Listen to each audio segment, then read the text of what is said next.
What's up, y'all? It's your boy KUYA P. Nerds rule the world, here for another amazing comics creator interview. Y'all know that's where my first love is, comics. It's where I started before jumping off into film and podcasting and everything else. And as you see on the screen, I have a special guest for a new Kickstarter campaign that's going on right now. Shout out to my big pal, Jeremy Whitley. Aces and Arrows is available right now on Kickstarter. Please support it. I'm gonna put the links in the description. And today I have one of the amazing contributors, T, joining me. She's the writer on a story called Roped In with artist Fiametta. I'm not sure if I'm messing up the name. Maybe T can help me with that. I say Fiddy. Fiffy because it is like on Discord. It's just FIDI. So I just awesome. Well, shout out to Fiddy. I'm working on booking that interview right now as well with Fiddy. She's in a whole other time zone. We're going to make that happen. So check out that interview with Fiddy. But as you see, you just heard her speak. The amazing T is here. And my apologies if I said her. I don't want to confuse the pronouns as well. You're okay. You're okay. And thank you. Thank you, T, for your time. So let's get rocking and rolling. Again, really appreciate you sharing some time to show some love to talk about comics. One of my passions. It's where I started. How did you find out about Aces and Arrows with Lifeline, my pal Jeremy? How did you get involved with this awesome new anthology? Discord all the way. Shout out to Discord. Because it is just, I started joining Discord groups, like comic groups in 2020, and I joined the Scott Snyder Tales from the Cloakroom anthology, but also that Discord group. And then I met some really cool people, and we branched out into our own group. And so anytime we see like an anthology going on, we just post it into the group and being like, hey, everyone, write, like, or draw, just like, let's go. I love that. I love that. It makes me want to jump back into comics again. I kind of faded away. I jump in here and there, but I love that. I love that because as a creative, it's just energy we got to just release, or it just drives you nuts, right? Yeah. Like you got to write, you got to draw, you got to do this. Yeah. So you heard about this, but the beauty of this being about Aces and Arrows, the LGBTQI plus community, how important was this for you in that aspect to be a contributor? Yeah, so around 2020, it was also the time that I learned that I think being asexual is like an umbrella term that I feel comfortable using, and that's like, oh, that's why I did this and this, and like this is why I have those fears, like, and so it's a great time to figure yourself out during a pandemic. Completely agree. It's what got me into doing more interviews and meeting people through Zoom. Who'd ever think? You like you were saying, Discord has been beautiful, right? To meet other creatives and collaborators. But then to like do Zoom and like I'm interfacing with you where you're at. I'm here in the DC area. It's just beautiful. And also just finding yourself and connecting with who your whole person is. I think that's absolutely beautiful. And I do have to shout out to my group one more time, because a lot of people in that group are LGBT plus or just really good allies, and they were some of the first people I said I was asexual to, and the first few people that I went by Thea with, T, using they them, and they were immediately just like, good, cool. Like they were happy to celebrate that I had discovered something about myself. And so that group has kept me into comics and has kept me writing for about 5 years, and I'm really grateful to those people. So I have to shout them out. Oh no, definitely. I love that for you. I love them for helping you find that for yourself. That's absolutely beautiful. You have to find your community. I've been doing that as well since this pandemic years, right? That we're living in, and it helps the soul. Because I know we all go through positive times, but we also go through some really dark times, and I've gone through that. I'm not here if not for that community to help me survive that. So that's absolutely beautiful. Shout out to them if y'all are watching this, supporting my new pal T. You're absolutely beautiful. That's amazing. So you jump on board this, and you're working with Fiddy. Shout out to Fiddy again. How did this? Okay, so you sign on board. Where did this story come from? Did you meet Fiddy first through the Discord or interactions to kind of work along with this? What came first? And let's talk about this collaboration and the story that you're going to deliver in this Kickstarter with Roped In. Yeah. So this was the first anthology I've been a part of that the artist was assigned to me. So Oh, I didn't know her. I didn't know her work. And then I got a link to her profile and be like, this is going to be your artist. And I was just like, it's so pretty. I love that.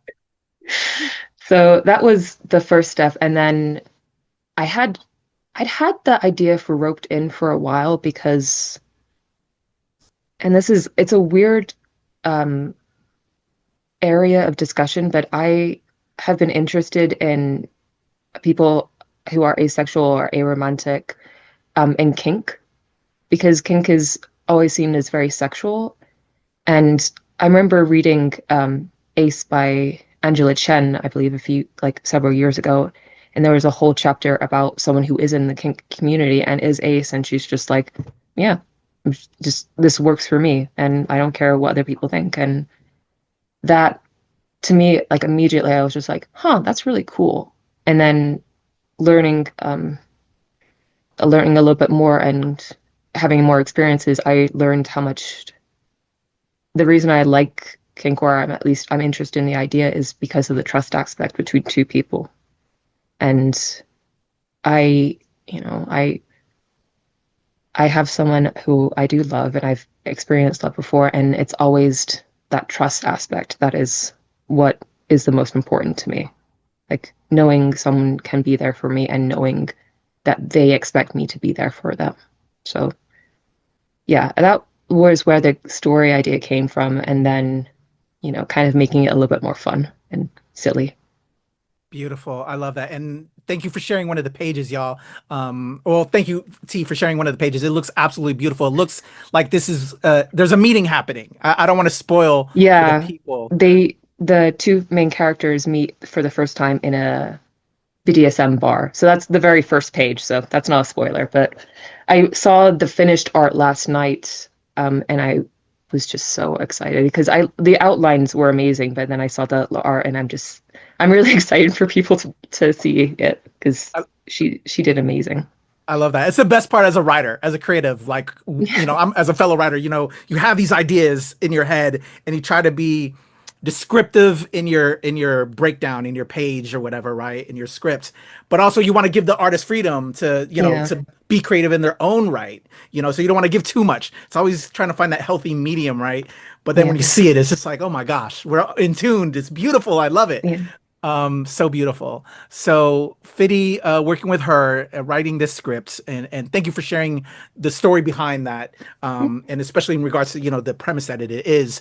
I'm very Mhm. open with my sexuality, as we are here at Nerds Rule the World. We cover exotica. We're all about breaking the societal norms around here Yeah, because we all know the patriarchy, the insanity that's out there that's creating this to make us feel ashamed about all of that, and we're against that. So thank you for sharing that. yeah. So Roped In with Fiddy. Can you tantalize uh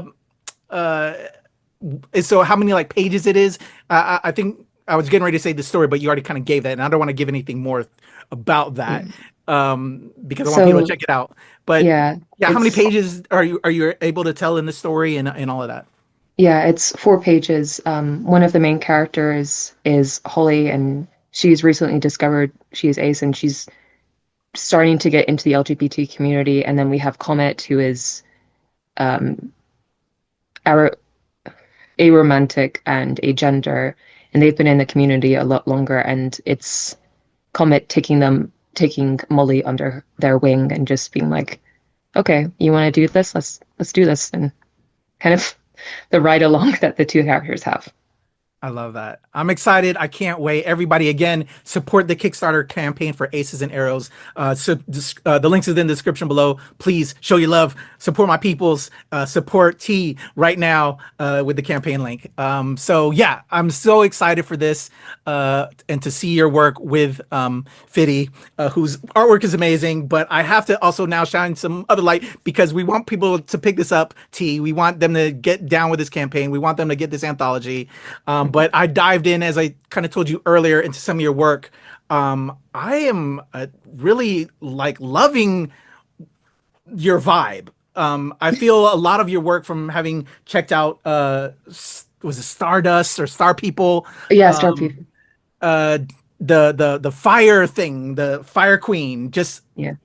and I don't want to mess up all the other titles, but Yeah, it seems you're fine. very, I don't want to say dark, but there's like a lot of uh truths from the soul, if you will, that you kind of, I think, talk through your work. Where does your writing come from? So, like, when did you start? I know you started in 2020 with the anthologies. Shout out to the Scott Snyder, project that you got involved with in that anthology. But how I guess, you know what, let's take it back even further. When did you like want to write? Like, what was some of the inspirations for you? Who are some of your favorite authors, and also with comics as well, for that to be the medium for you to explore as a writer? Yeah. So I I always like saying this because I started writing before I could read or spell Ooh. because I got diagnosed with dyslexia when I was 8, and I was extremely lucky to have that really early on. And I had hated books up until then. I hated reading because I just couldn't. And when I started to learn how to read, I was like, oh, I love stories. I like telling stories. And so I would write stories to myself, like, for the first 18 years of my life. And it was when I got to college, I started taking some creative writing classes. And that was also around the same time I started being interested in comics. We had a comic club at my school, and I went to a few sessions there. And this was during this time, I was actually working on Fire Queen as a novel. And then when the pandemic happened, I was with my parents, and my mom recommended, why don't you try and make Fire Queen into a graphic novel instead of a novel? And I did, and I finished it. And that that was like that was like the pitfalls of like, okay, what works, what doesn't work, how am I doing this? And at the same time, I was, meeting these people in Discord groups and starting to apply to anthologies. So I came to comics a lot later in my life. I read comics. I think like the first proper comic I read was Batman Year One when I was 17. So I got to comics very late in life, but I recently found a comic book store near me, and I immediately picked up Something Is Killing the Children, and I've been reading manga lately of one of my friends. So been reading manga, and yeah, I think favorite author is probably Tom King. Oh, He's Tolkien. Okay. So adapting from, like, you were, like you said, with Fire Queen, it started like as a novel to then adapt it, when your mom kind of, shout out to mom though for giving that, because graphic Fire Queen, the graphic novel is amazing. And yeah, yeah, having read some of the pages already, just beautiful. But thank you. it's different. I'm sure you know from Yeah, novel writing to, breaking down panels per panels for an artist to then interpret your script. Can we talk on that experience and maybe some pro tips to other comic creatives that might be watching this right now, or aspiring creatives of, writing to an artist, yeah. from a script? I actually found it easier I because love that. I I was never amazing with prose. I was just like, what are the characters feeling? What are they doing? Like that was me. The action was more important than the beautiful dialogue. Although, you know, people who can write novels, I'm like they can write beautiful prose. Good for them. I'm incredible. And please teach me your ways. But um, I yeah, I like it was breaking down of how many words I can have on a page, how many words I can have. Like it was just learning the basics, and I had some really cool people to help me out. And then I was like, okay, how many panels can I have to a page that it doesn't feel like there's nothing on the page, but it doesn't feel like it's overcrowded. So for me, when I am writing, sometimes I will write the panels out and then I will go back and I will write in what the characters are saying. The Because dialogue. yeah, because for me it is two different things. Like Yeah. it's describing and then it's expressing. So I have to write them kind of separately, but that's what works for me and maybe that'll work for some other people. But Yeah, I'm very much the same way. I've got to, I know the situations, you know, you kind of like, you know, you point A to point C, and mm, then you got to get, how do we get to point C? You know, figure out the B and then the beats in between to arrive to that, right? mm. So it's like situational, and then I go into dialogue to build up everything else. Beautiful. Thanks for sharing that, because Yeah, I of know there's a course. lot of people that are, we're all, you know, we're all trying to find out the way that helps us best to express Yeah. ourselves, right? Dope. So, Fire Queen, that seems like your first big project, and you did the graphic novel stuff, you did the Scott Snyder stuff, but it's still an ongoing, because I have your website on the other side. What has been released? Can we talk about, you know, when people discover you, which I know they are with Ace and Arls if they haven't already, but they're gonna love your work, because I'm already Thank you. enjoying your work on Roped In. Um, can we talk Fire Queen, and then also some of your other projects like Butterfly, and your webtoon with Quest for Koa? Yeah. So I think Fire Queen, which is again, it was like my first forte into comics basically, and that's how I got my start. It's kind of like a YA Sin City. So it's Ooh, there's three yeah. main characters. There's Vidal, who is a pyromaniac. And then we have Jessica and Darius, and they all live in this city, and it's how they're how like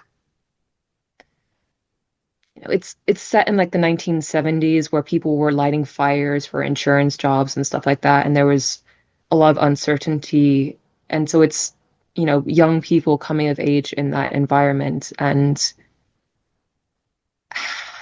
kind of it basically I love Fidel, but she is the antagonist. So it is, you're just following the main character you know is going to be the problem for the whole story, but she's so fun. So it's just, Her descriptive nature in those first few pages that I read, just, oh my gosh, yeah, about the fire, and then yeah. just how you don't want to just do this so quick, because you need to enjoy it. It's like a good food, right? Yeah, You this know, is you like, want to enjoy the flavor instead of just yeah, swallowing it whole so quickly, right?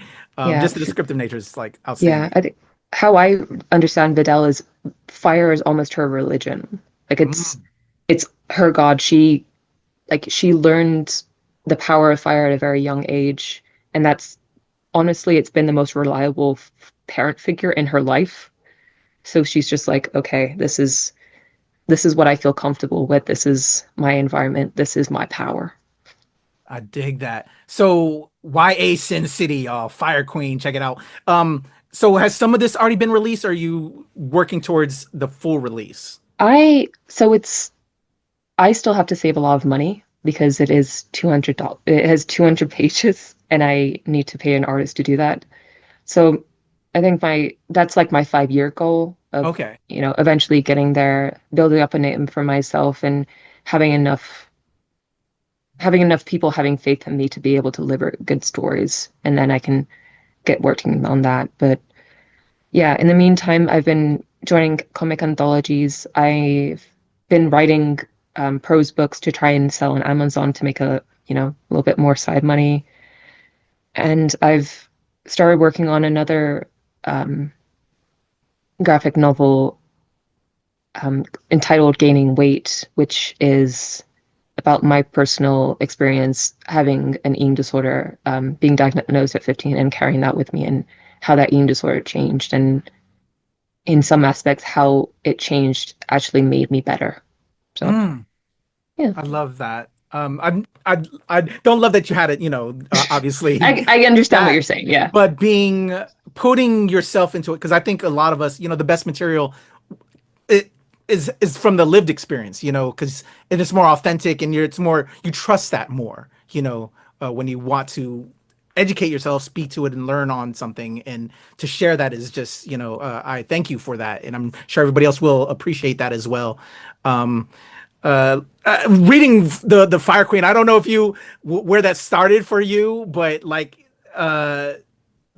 maybe why about a fire starter? Did you like were you Because my dad, because like me and my dad would watch Terminator when I was 8. Like oh I was like from the get-go, I was just like, violence and good 80s movies. So that kind of vibe of noir and darkness and how you can have characters that aren't necessarily good people, but you understand how they got to the way they are and you understand the decisions they make. So that's yeah, that's where it came from. This is probably my most colorful story so far.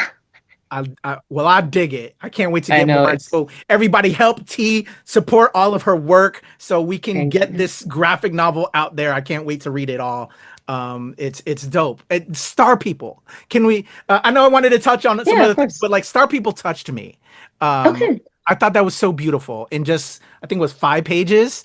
That Yeah. I guess was another contribution to another anthology, but it was so Yeah. deep. And I'm an empath, T, if you don't know this by now, and just kind of like some of the conversations we're already having right now. Because I'm a creative, we connect. And I know with my own work, I'm trying to entertain and educate, but deep down, there's something there that I'm trying to deal with my life. And, it finds itself into its work, right? Yeah. Can you tell me about Star People and that story? It almost made me cry. And I usually cry on everything, but Star People, it almost brought up a tear, T. Oh, Um, that's the best compliment I've ever gotten. oh, definitely. Um, yeah, so Star People came about by containment breach. They very gratefully allowed me to into the anthology, and they they gave like how that one worked is that they gave you a sentence as a prompt, Mm. and I think mine was the star at the end of the hallway or something like that, or the end of the galaxy, and I think that's how like the people like made out of stars, or that's how it came about. And at that point, I think I was just missing my big sister Oh, because I'm the middle child of three, and my sister protected me a lot growing up. Like we would fight like every siblings do, but if I was ever scared, she would be there for me. And I think I think that's where that character came from, and the little kid just not understanding. So she explains it by a story and makes the situation, which is horrible, trying to make it something for her younger sister to hold onto as a good memory, or at least not as tragic as it is in the moment. yeah, it was absolutely beautiful. Just how you framed that in just, X amount of pages. That is like the type of, as a creative who's been in this game a long time, that stands out. If you can do so much with so little, and pull real emotions out of somebody, that's just brilliant work. So I Thank gotta you. definitely show respects to you, T. So you're doing noir with Fire Queen. You have this other kind of dramatic story with Star People. Um, I think it was Monster. You're tackling vampires, if you will, or Yeah. immortality, and then obviously with Roped In, you're going to tackle that, and then you were telling me about that other project. What genres are you interested in exploring? Outside of obviously your already planned work, and I also wanted to again, I know I'm sidetracking, but you've got me talking about your work right now. Um, No, it's what genres are you looking at, and or are you even interested in working for the big players like Marvel and DC, or anything like that at all? I mean, I'm interested in having a job.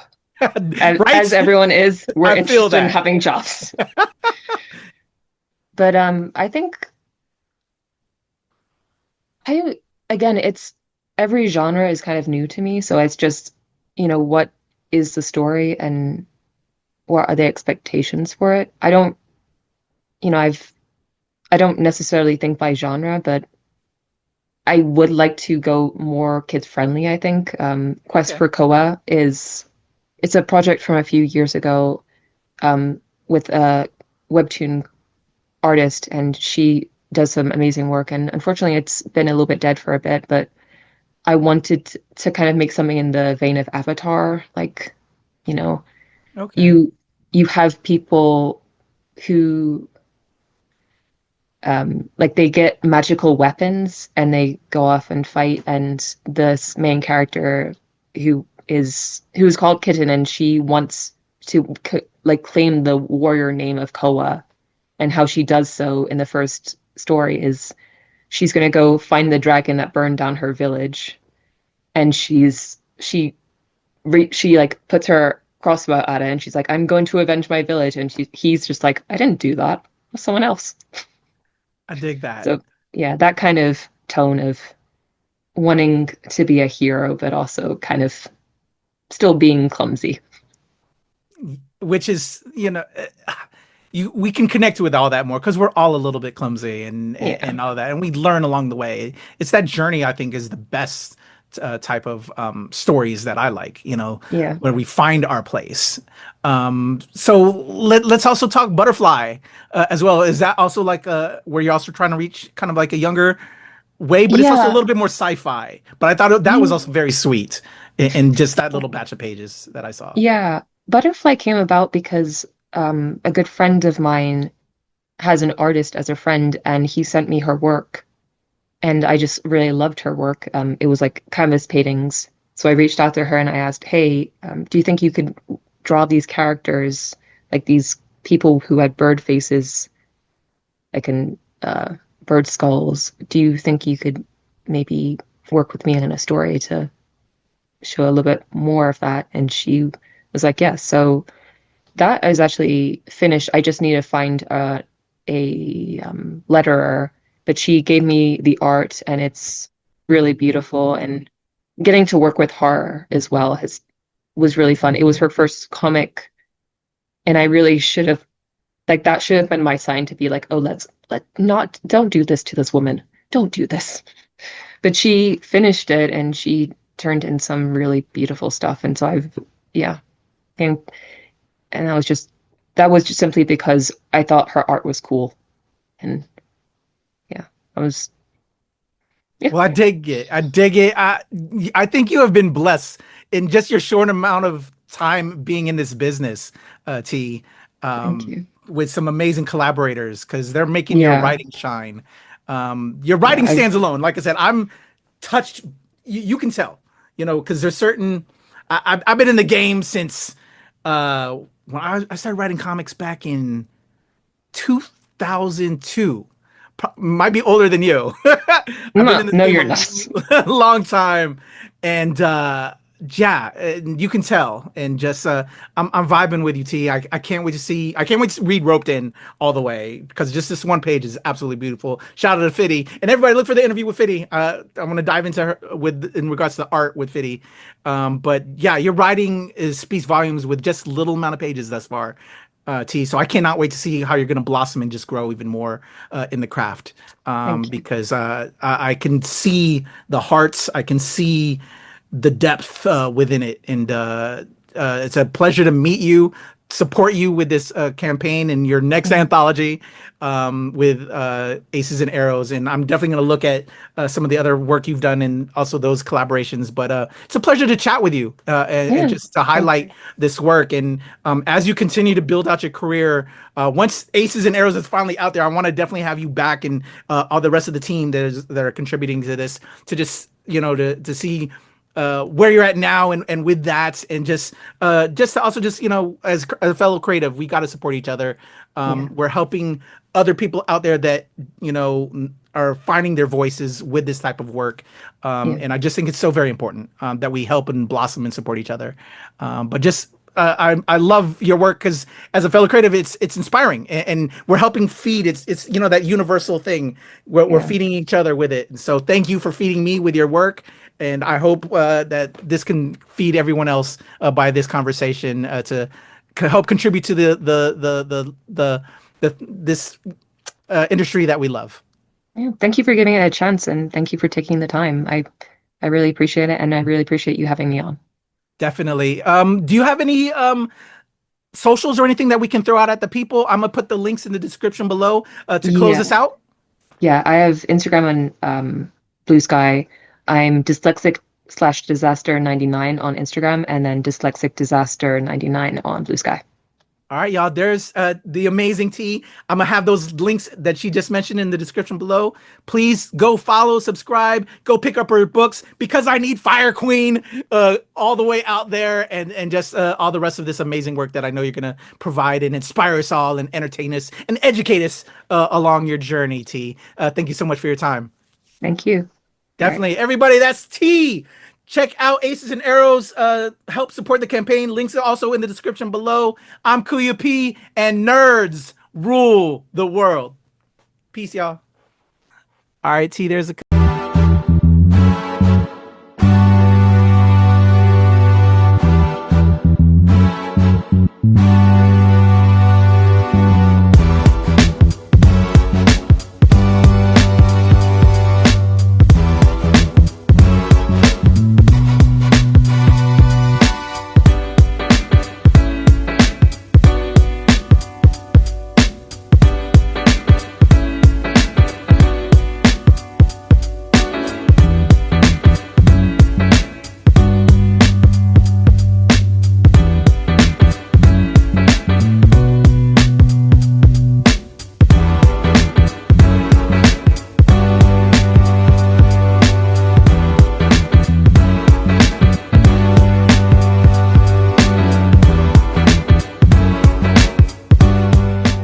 Nerds rule the world. Pleasure chatting with you. Love to all my nerds who rule the world. Nerds rule the world. Yes, we do. Thanks. Nerds rule the world. Thank you. I love the nerds ruling the world, so more power to you. Patrick, what up, man? And yes, they do. Nerds rule the world, kid. Yes, You know what sir. I'm saying? I'm one of Thank them. you. Awesome. KUYA P, nerds rule the world. Hello. Yes, they do. Yes. Oh, Nerds rule the world. I got. It's in the title of your show, like Nerds Rule the World. Like, I want more Black weirdos on screen, and I don't feel like we ever get to see that very much. Thank you Thank so you. much. Nerds Appreciate do rule the world. Yes. Thank you. Thank you, rule. nerds rule. Love it. Hello, Sarah. Hello, Julie. Yes, Rock on. I love it. Thank you so much. It's good to see you. I love Nerds Rule the World. But yeah, there's a heavy nerd component, man. Yeah. And at the end of the day, if you ask me, nerds rule the world. So absolutely. And you're right. Nerds do rule the world. We're just the best. Yes. Thank you, ladies. so much. Yes. Thank you, guys. Bye. It's your boy KUYA P. Nerds rule the world. Thank you so much, guys. I appreciate you. do. They rule the world all right. Yes. Take care, Tony. Thank you, guys. Wonderful. All right, T. Let's have some fun. I try to inject energy into it. Yeah. You know, just to make it pop because as creators, we all need that love and support. Yeah.